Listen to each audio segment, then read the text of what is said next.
Hello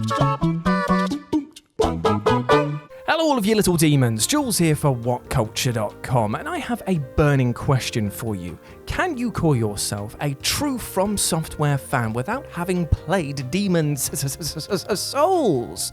Well, probably, seeing as they've kicked out quite a fair few decent titles, but should you play Demon's Souls? Yes, you definitely should, especially seeing as the PS5 got a glorious remaster quite recently, and so I thought to myself, why not round out the pack of all of these sort of From Software-centric, what every X thinks of Y format thing that I'm doing, by doing Demon's Souls as my next joint. So come join me, gather round the bonfire, and let's just have a good old stab betwixt thy cheeks, as I'm Jules, this is WhatCulture.com, and this is what every Demon's Souls fan thinks about every Demon's Souls boss. I'm gonna get tired of saying that name. Vanguard. Boo, Echo Fighter, boo! Wait, this is actually the first time that From Software used the boss design of hug the side and stab the cheek, so I guess it's kind of the original, but is it the best? It definitely taught new players the meaning of pain, and those with a bit of skill and perseverance how to basically endure slapping something in the belly for like 10 damage a time.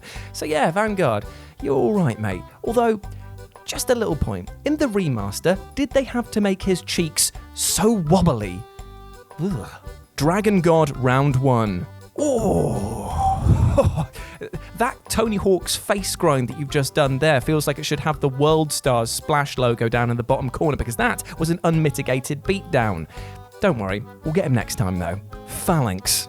Not gonna lie, when I first saw Phalanx for the first time, I was pretty intimidated. Look at that sheer heft, look at all those shields, look at all of those spikes. I was like, oh, step back, son. But then I realised that it moves about as slow as erosion, and those spikes that he's got are about as sharp and deadly as cocktail sticks. It almost made me feel bad bringing firebombs to the battle. Almost. Tower Knight. Okay, this is where Demon's Souls shows its true colours, and I like it.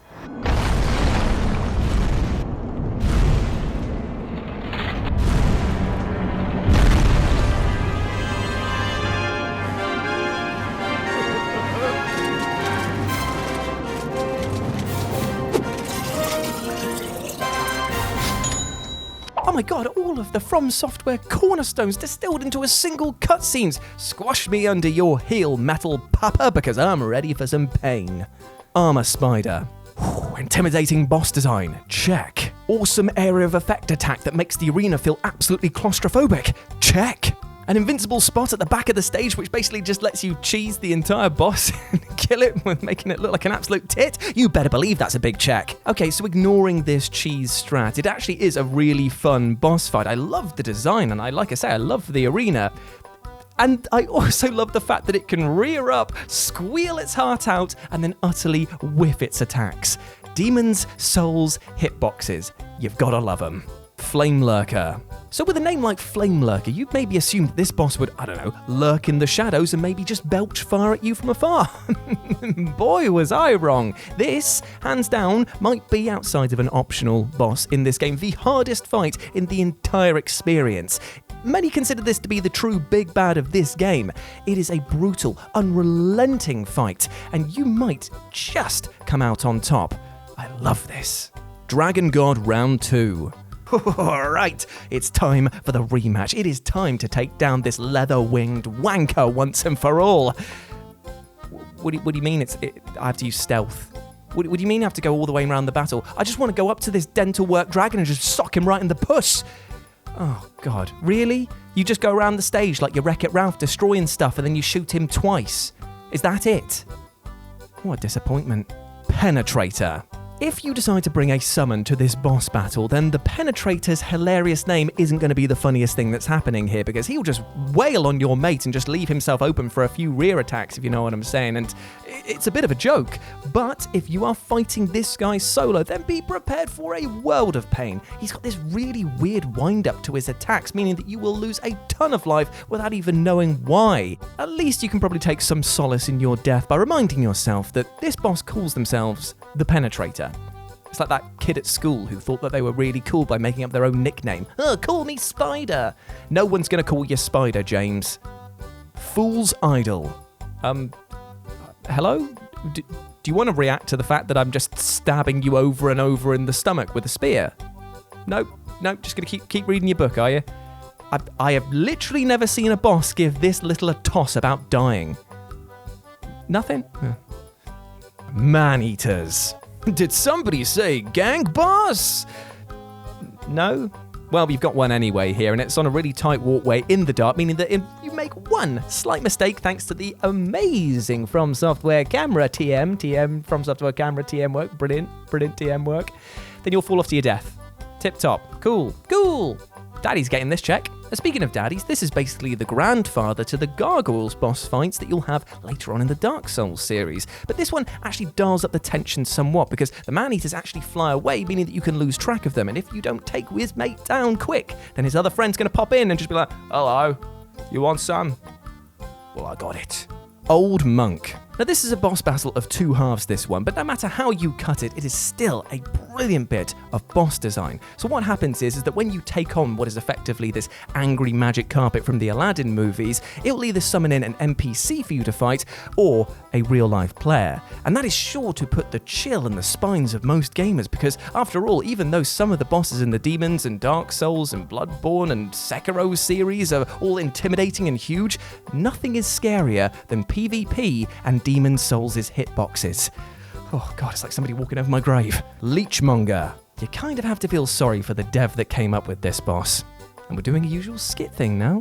I've got a great idea. How about a boss made of disgusting leeches? Oh, that sounds nasty. I love it. Yeah, and we can place it in this living cesspit so it's extra gribbly. Oh, that's excellent. Oh, I know, right? I can't wait to see them squirm as it gets up in their faces. Oh, indeed. Hang on, though. What are those platforms doing over there above the boss battle arena? Oh, that's just to give you a view of what you're about to face. Pretty intimidating, right? Right, yes, but couldn't the player just stay up there and use the sticky compound longbow to just shoot down at him? What? Who would rob themselves of a challenging and tough boss? Oh my god, that's all they're gonna do. Yep. Dirty Colossus. So just saying this boss's name aloud should fill you with the same amount of contempt that most Demon Souls players have for this dirty-ass boss. You find him at the end of the Valley of Defilement, and its lore states that it basically arose from all the filth and detritus within there. Basically, the game itself is telling you that this is a trash boss and it's garbage day. The only thing of note that this recycling center reject has is that it can cover you with flies. Flies. That's all you got. Get in the bin, mate. Maiden Astraea and Garl Vinland. Now there is a lot to unpack with this pair.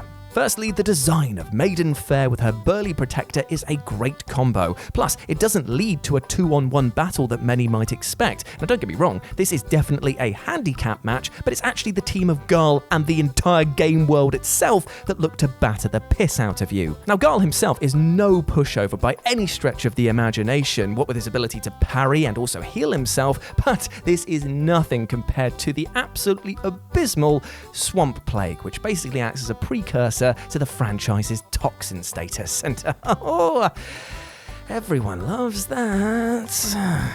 Just what you want when an angry tin pot fool is having a wail on you. Poison! Sign me up! Still, it is a great boss battle, and all the more surprising when the maiden then chooses to kill herself after you've kicked Vin's shins in. Adjudicator. I've actually got stuff written down here, but all I want to say is what a tubby c***. If you have been killed by this meat zeppelin, then you better hang up your Get Good hat because, my god, you don't deserve to wear it, my friends. This is a very forgettable boss and so easy. Slash his obvious weak spot until he falls down and then just absolutely batter the bird for a hat that he's wearing. Why is he wearing that? He looks like an overweight Link from the Minish Cap cosplayer. The Old Hero. In quite a brilliant contrast to its namesake, the Old Hero actually brings a lot of fresh ideas to the table, namely the fact that he can't hear you. So if you're going around just basically mouthing off about his tatty loincloth, then he'll come over and smash you into the ground like a fleshy tent peg. But if you've got the Thieves' Ring, you can basically stab him in the thigh and then jump back into the darkness, and he'll have a really hard time locating you. You can just smirk to his own, look what I just did. Although, when you kind of put it like that, you're basically just picking on a person who can't hear. That ain't cool. Storm King. I bet that when you picked up Demon Souls for the first time, you never probably thought to yourself that you'd be taking on a boss that is basically a giant manta ray in the sky using a sword that cuts the air itself. But here we are with this really good idea but terrible in execution gimmick boss. And the thing is, if you're going to really cheese this, you can just stand inside the little house and just shoot the little manta rays down, and when Big Boy comes up, if you've got a bow, this is an absolute piss take. In fact, it's so easy that players actually challenge themselves to use the Storm Ruler to actually take him down. That's saying something, that when you have to use the game's actual way of defeating him is a sort of self-imposed challenge. Either way, do Steve Irwin proud and take this manta ray down once and for all. Old King Allant. Well, look who's here to step things up a notch. This boss battle is something else, my friend. Not only is it incredibly tense and surprisingly emotional, but it is balls hard. This guy will pie you off in such quick fashion that it's embarrassing, and to add insult to mass injury, he'll even steal a soul level from you. What a cheeky whippet. Still, it makes for one of the best boss fights in the entire experience, because when you finally take him down, oh, that feels good. King Allant. Get f***ed. Red Dragon mini-boss. You just shoot it over and over and over and over, and oh my god, it's so boring. Blue Dragon mini-boss fight. You just shoot it over and over and over. Oh, wait, boys, it's moved. Oh, yes, we're on for a fight now. Oh, it's just moved to a new location and you shoot it over and over and over. Old King Doran. Right. A quick warning here.